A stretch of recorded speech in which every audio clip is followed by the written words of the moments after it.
Bom dia, meu nome é Marcos Bonfim. Hoje é domingo com o chefe. Então, um dia maravilhoso aqui em Carolina do Norte. Sol bonito, céu limpinho, não tá frio, não tá calor, tá agradável, tá uma delícia. Mas enfim, hoje eu vou compartilhar uma coisa com vocês, uma experiência minha que aconteceu há muitos anos atrás aqui nos Estados Unidos, quando eu estava fazendo o seminário. Eu tinha uma classe, aliás, essa classe foi a classe que eu ganhei a nota máxima e foi provavelmente a classe que o professor me admirava muito em relação àquilo que eu fazia naquela classe. Aquela classe era praticamente assim de tipo aconselhamento e capelania, tá? Toda sexta-feira à tarde eu tinha que ir no hospital, passar a parte da tarde visitando várias sessões, por exemplo, criança, adultos, intensive care, intensive care, CTI, né, no Brasil, né? E, enfim, aquelas 2 horas. Então, qual era o propósito da classe? A gente conversava e eu tinha que fazer o verbete. Verbete é o seguinte: a pessoa fala, eu falo. A pessoa fala, eu falo. Eu tinha que escrever tudinho e passar na segunda-feira e entregar isso ao professor, o Dr. Pomeroy, para ele poder avaliar. Ele adorava o que eu fazia. A razão era muito simples. Eu tinha acabado de chegar nos Estados Unidos. Meu inglês ainda é pobre, embora já esteja aqui 30 anos, mas naquela época era pobríssimo, né? E até hoje eu tenho um acento muito forte. E naquela época era horroroso o meu inglês. Então, eu tinha medo. Eu ia sexta-feira, mas rapaz, a minha perna tremia. A única hora que eu gostava um pouco é quando eu estava no Intensive Care, na CTI, porque ninguém falava nada, estava todo mundo entubado. Aí eu chegava lá, ficava olhando para a pessoa, orava e caía fora.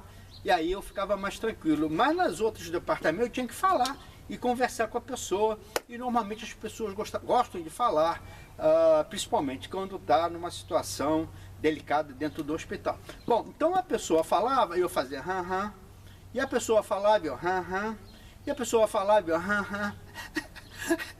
E quando eu falava alguma coisa, era o mínimo possível, porque eu tinha medo de falar e o meu inglês era horroroso e eu tinha medo da pessoa não entender. Então eu fazia muito hã. O Dr. Pomeroy, meu professor, achava aquilo fantástico. Ele dizia assim: o Marcos sabe ouvir. Não é que eu sabia ouvir, não, eu tinha que fazer hã mesmo. Então, a grande lição daquela classe para mim foi, e isso para você aprender também, que até hoje eu tento praticar isso. Graças a Deus isso aconteceu comigo.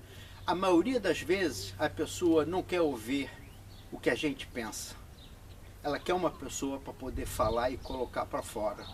E nós temos que estar ali para dar um suporte,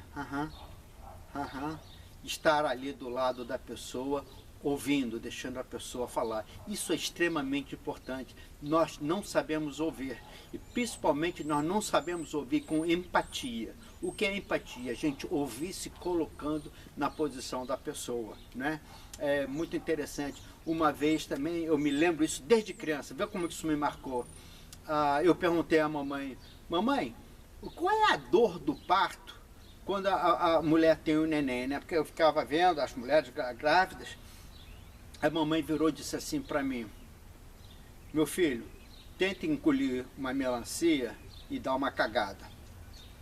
Rapaz, aquilo na minha mente, eu consegui naquele momento passar para o lado da mulher e entender o que é uma dor do pai. Claro que a gente nunca vai saber, mas você mais ou menos você tem a ideia do que a mulher passa, não é? Então isso é ouvir com empatia, é você passar para o lado da pessoa, ouvir no sentido que a pessoa ela está sentindo. Isso é difícil, mas nós temos que tentar fazer isso, nós temos que tentar para podermos entendermos a pessoa, sentir pela pessoa e mais uma vez, estar ali disposto para dar ouvido. Lembra? Deus nos deu 2 orelhas e 1 boca.